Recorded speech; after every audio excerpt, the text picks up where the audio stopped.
Slovensko versus Česko. Ktorá krajina je lepšia vo futbale? A ja ti teraz za každých 10 koničkov pridám euro do prize money v 3x3 futbalovej superlige. Deň 5, kedy chceme vytvoriť najlepšiu súťaž 3x3 futbal pre amatérov. Koľko mi bude chyba do 30, toľko musím spraviť klikov.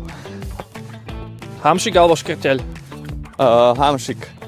Ktorý z týchto dvoch vyhral viackrát najlepšieho futbalistu roka na Slovensku? Asi Škrteľ. Nie, Hamšik.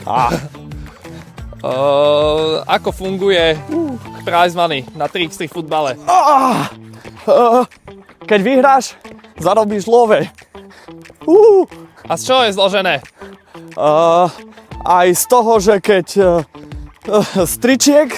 stričiek a z registrácií a z toho, jak koničkujem.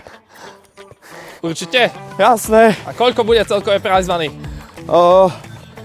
To záleží na ľuďoch.